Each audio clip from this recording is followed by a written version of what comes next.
ওই সূর্যের আলো দুনিয়াতে আমার জন্য যেমন আপনার জন্য তেমন, কিন্তু আখিরাতের ময়দানে কিন্তু তা হবে না। মুমিনের জন্য মুমিনের অবস্থা হবে, মুমিনের জন্য আল্লাহ সুবহানাহু ওয়া তাআলা তার তাপকে তার সহনশীল পর্যায়ে নিবে।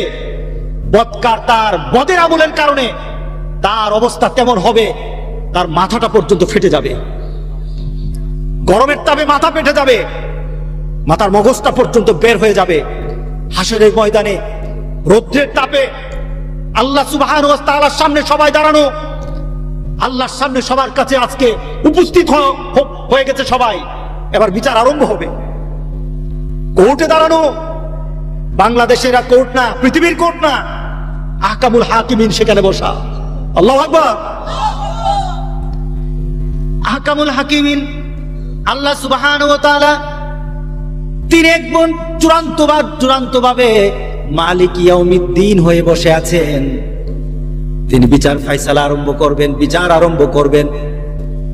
বিচারের অবস্থা আল্লাহ সুবহানাহু ওয়া তাআলা, একটা মানুষ যখন পৃথিবীর কোন হাই কোর্টে যায়, পৃথিবীর সামান্য কোন জজ কোর্টে যায়, নিম্ন কোর্টে যায়, তখনই তার কোনো হুঁশ থাকে না।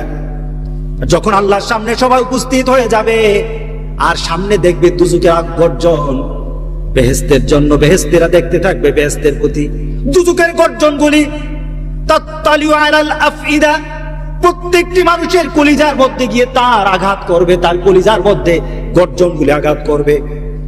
নবীরা পর্যন্ত দুজকের আগুনের আওয়াজ শুনে ভয় পেয়ে যাবে। এটা হলো হাসরের ময়দান। নবীরা পর্যন্ত ভয় পেয়ে যাবে দুজকের আগুনের আওয়াজে। সেই অবস্থায় আল্লাহ সুবহানাহু ওয়া তাআলা একটা ডাক দিবেন হাসরের ময়দানে, ও মুসলমান, কবর কিন্তু আপনার বেশি দূরে না, একটা শ্বাস ভিতরে নিলেন, হয়তো কবর ওই শ্বাসের মধ্যেই কবর হয়ে যেতে পারেন। আরেকটা শ্বাস ফেলে দেওয়ার পর নতুন কোন শ্বাস হয়তো আপনার ভাগে জুটবে না, আপনার কবরটা কিন্তু অতি নিকটে। কেউ যদি বলে কখন কিয়ামত হবে, ফাকাদ কামাত কিয়ামাতাহু, মান মাতা ফাকাদ কামাত কিয়ামাতাহু, যে মরল তার কিয়ামত হয়ে গেছে, কিয়ামত আরম্ভ হয়ে গেছে। তাকে নতুন কিয়ামত আর হবে না, তার জন্য তার দেহের কিয়ামত হয়ে গেছে, আবার আরেকটা কিয়ামত হবে। 4 ধরনের কিয়ামত আছে। ওই কিয়ামত যখন আরম্ভ হয়ে যাবে, সবাই এখন বিভীষিকাময় অবস্থা সৃষ্টি হয়ে যাবে আল্লাহর দরবারে উপস্থিত। এখন তো বিচার হবে। কিসের বিচার হবে? কিসের বিচার হবে? ফামান ইয়ামাল মিসকালা যাররাতিন খায়রান ইয়ারা ওয়া মান ইয়ামাল মিসকালা যাররাতিন শাররান ইয়ারা। মাবুদ সুবহানাহু ওয়া তাআলা কোরআনে কারিমে আমাদেরকে জানিয়ে দিলেন তোর বিচার আমি কেমন ভাবে করব। রাতের আধারে গোটা পৃথিবীর কেউ দেখে নাই, তোর স্ত্রীও দেখে নাই, গোটা পৃথিবীর কেউ তোকে দেখে নাই। রাতের আধারে এমন একটা কাজ করেছস, মনে মনে চিন্তা করেছস, কেউই দেখে নাই। আল্লাহ বলেন ওইটা তোর হাসরের দিন দেখাইয়া দেব। হাসরের দিন গোটা পৃথিবীর মানুষের সামনে ওই কথাটাও দেখাইয়া দেব। রাতের অন্ধকারে, রাত্রের বেলা শুয়ে শুয়ে, বিছানায় শুয়ে শুয়ে তুমি আরেকজন মানুষের জন্য তুমি খারাপ চিন্তা করেছো। তুমি মানুষের জন্য ভালো চিন্তা করো নাই, খারাপ চিন্তা করেছো। আল্লাহ বলেন তোমার চিন্তা তো কেউই দেখে নাই। পাশে স্ত্রী ছিল, স্ত্রীও টের পায় নাই, কিন্তু আরশের মালিক আমি আল্লাহ কিন্তু টের পেয়ে গেছি। আল্লাহু আকবার। আমি কিন্তু টের পেয়ে গেছি। হাসরের দিন ওই কথাটা পর্যন্ত তোর সামনে উপস্থিত করব। আল্লাহু আকবার বললেন না? আল্লাহকে চিনা দরকার আছে কিনা বলেন? হাসর বোঝা দরকার আছে কিনা বলেন? আল্লাহু আকবার, আল্লাহু আকবার। আফসোস হবে, আফসোস করবেন, আফসোস করবেন। ওই আফসোসের কথা আজকে কোরআনের যে আয়াত তেলাওয়াত করলাম, এই আফসোসের কথা আছে। হাসরের ময়দানে গিয়ে কিছু আফসোস করবেন। কি করবে? আফসোস করে করে বলবে, আরে আমি কি করলাম রে, ইয়া লাইতানি কুনতু তুরাবা, আরে আমি কেন মাটি হই না।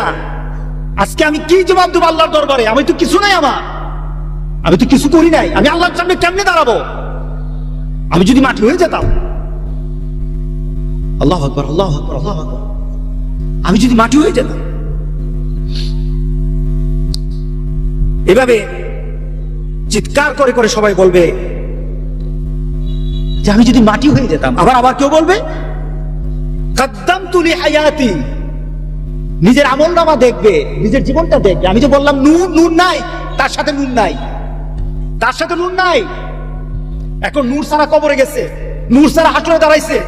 এখন হাসরের ময়দানে দেখে নিজের মধ্যে নূর নাই, এখন আল্লাহর সামনে কেমনে দাঁড়াবো? প্রস্তাব তো নাই। আল্লাহ তো আমার দিকে তাকাবে না, রাসূল তো তাকাবে না। যে রাসূল পাক সাল্লাল্লাহু আলাইহি সাল্লাম বলেছেন সব উম্মতের একটা সিম্বল হবে, একটা চিহ্ন হবে, আমার উম্মতেরও সিম্বল হবে, একটা চিহ্ন হবে, সেটা হবে তার চেহারাটা সূর্যের আলোর মতো জ্বলজ্বল করতে থাকবে। কালো চেহারা থাকবে না, কালো চেহারা থাকবে না, এত সুন্দর চেহারা হবে, আকাশ সূর্য পর্যন্ত ম্লান হয়ে যাবে। মা আয়েশাকে বললেন, আয়েশা রে, আমি আমার উম্মতকে চিনে নেব, তাদের চেহারাগুলি যখন জ্বলজ্বল করতে থাকবে তখনই চিনে নেব তারা আমার উম্মত। এত আস্তে সুবহানাল্লাহ বলেন। আচ্ছা, সুবহানাল্লাহ বলে কে খুশি হয়? আর যত মিছিল মিটিং করতেছেন, কে খুশি হবে? নেতা খুশি হবে, কেন কেউ খুশি হবে। রাগ করবেন না, কোন নেগেটিভ সেন্সে বলতেছি না। আপনার নেতা আপনার প্রতি খুশি হবে, যে কোনো ধরনের নেতা খুশি হবে। এই খুশিটা আপনি কি পাবেন বলেন তো? আর আল্লাহরে যদি খুশি করতে পারেন কি পাবেন বলেন তো দেখি? সুবহানাল্লাহ বলেন না। এই জবানের মধ্যে যত, রাসূল পাক সাল্লাল্লাহু আলাইহি সাল্লাম বলেছেন সুবহানাল্লাহি ওয়াল হামদুলিল্লাহি ওয়া লা ইলাহা ইল্লাল্লাহ আল্লাহু আকবার, যে এই তাসবিহগুলি জপবে তার তাসবিহর সাথে সাথে জান্নাতে তার জন্য একটা গাছ লাগানো হবে। এত আস্তে সুবহানাল্লাহ, জোরে বলেন সুবহানাল্লাহ। আচ্ছা, জান্নাতের গাছগুলি ছোট না বড়? কত বড়? হ্যাঁ, জান্নাতের একটা গাছ এত বড় হবে, একটা গাছ, একটা গাছের ছায়া এত বিশাল হবে, ছায়াটা, গাছের ছায়াটা, বট গাছের ছায়া আছে না, বিভিন্ন গাছের ছায়া আছে না, ছায়াটা এত বড় হবে। একটা ঘোড়াকে যদি ছায়ার এক প্রান্ত থেকে আরেক প্রান্ত পর্যন্ত ছেড়ে দেওয়া হয়, ঘোড়াটা চলতে আরম্ভ করবে। ওই ঘোড়াটা 100 বছর পার হয়ে যাবে, গাছটার ছায়া শেষ করতে পারবে না। এত আস্তে সুবহানাল্লাহ। মান্দার গাছ পালি তো এত বেশি সুবহানাল্লাহ করবেন। যদি কোনো মান্দার গাছ দেব, এখন যদি কইতাম সবাই সুবহানাল্লাহ করবেন, বাড়ি গিয়ে দেখবেন মান্দার গাছ আছে, তখন জুড়ে সুবহানাল্লাহ কইতেন। আমি কইতেছি জান্নাতে তোমার একটা গাছ পাওয়া যাবে, তবু সুবহানাল্লাহ মুখ দিয়ে বাইরে না। আসল কথা হচ্ছে বিশ্বাসই করা হয় না, বিশ্বাসই করতেছেন এত বড় গাছ কইতে পারে কিনা। কি বলে আপনাদের চিন্তা হলো, হুজুর কি গাছ কইলেন, এটা ঘোড়া বলে এটা শেষ করতে পারবেন 100 বছরে, আপনি কি গাছের কথা কইলেন? আল্লাহ দিতে পারে কিনা? জোরে বলেন পারে কিনা? পারে কিনা বলেন? আমার মাবুদি দিতে পারে, আমার মাবুদি দিতে পারে। সুতরাং মুখের জবান যার যত বেশি জিকির দিয়ে ভরা থাকবে, জান্নাতে তার বাগানের মধ্যে তত গাছ বেশি থাকবে। আরো জোরে বলি সুবহানাল্লাহ। একটা স্লোগান দিতে পারবেন? কে পারবেন না? হাত তুলে সবাই পারবেন? আপনারা একটা মিছিল দিবেন, স্লোগান দিবেন। জান্নাতে কিন্তু স্লোগান হবে, জান্নাতে কিন্তু স্লোগান হবে। জান্নাতের স্লোগানটা কার জন্য হবে? আল্লাহর জন্য। কার জন্য হবে? যারা এখান থেকে আল্লাহর জন্য স্লোগান দিবে তারা জান্নাতে গিয়ে ওই স্লোগানে যোগ দিবে। কে কে যোগ দিতে চান? নারে তাকবীর, নারে তাকবীর, আল কোরআনের আলো, আল হাদিসের আলো, মসজিদ আছে যেখানে, নামাজ আছে যেখানে, হক্কান উলামায়ে কেরাম যেখানে। আলহামদুলিল্লাহ। একটু শরীরে গরম হয়েছে নাকি? হ্যাঁ, আমি তো কিছু দিতে পারবো না, তবে স্লোগানটা আপনাদের রিজার্ভ রেখে দিলেন, আখিরাতে গিয়ে পাওয়া যাবে ইনশাআল্লাহ। বলে ইনশাআল্লাহ। এক একটা তাসবিহর কারণে আপনাকে একটা করে গাছ দেওয়া হবে। কোথায় দেওয়া হবে বলেন তো? এবার একটু তাত্ত্বিক কথা বলবো। কোথায় দেওয়া হবে? জান্নাত। আচ্ছা, আপনি দুনিয়ায় থাকা অবস্থায় জান্নাতে আপনি গাছ লাগাইতেছেন, দুনিয়া থাকা অবস্থায় জান্নাতের বাগানে আপনি গাছ লাগাচ্ছেন, জিকিরের কারণে, তাসবিহর কারণে জান্নাতে আপনার গাছ হচ্ছে। আপনি বাগান বাড়ি তৈরি করছেন, জান্নাতের আপনার মরার আগে বাগান বাড়ি তৈরি করছেন। তাতে বোঝা গেল মরার পরে আল্লাহ আপনাকে জান্নাতি দিবেন ইনশাআল্লাহ। সুবহানাল্লাহ বলেন না? যারা বাগান বাড়ি আগে বানায়, আল্লাহ তো আগে বলতেছেন যখন যে পড়লেন তোমার বাগানের মধ্যে একটা গাছ লাগাই দেবো, তাহলে বোঝা গেল আপনার বাগান আছে। সুবহানাল্লাহ বলেন না? সুতরাং ওই বাগানে যাওয়ার শখ জাগতে হবে। আল্লাহ আমাদের সবার মধ্যে দান করে দিক।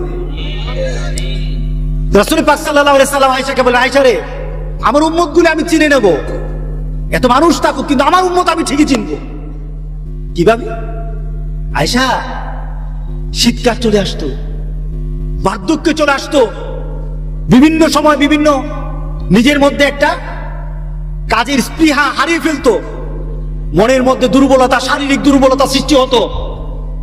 কোনো কিছু কাউকে পিছু হটাতে পারে নাই, কাজ থেকে এই কাজ থেকে বারণ করতে পারে নাই, পিছু হটাতে পারে নাই। আবার আমার উম্মতের চরম দুশমন শয়তান ছিল। আমাদের চরম দুশমনকে, জোরে বলেন চরম দুশমনকে? শয়তান চরম দুশমন ছিল, আমার উম্মতের চরম দুশমন। তারা ওয়াসওয়াসা দিয়েছে যেন সে এই কাজটা না করে।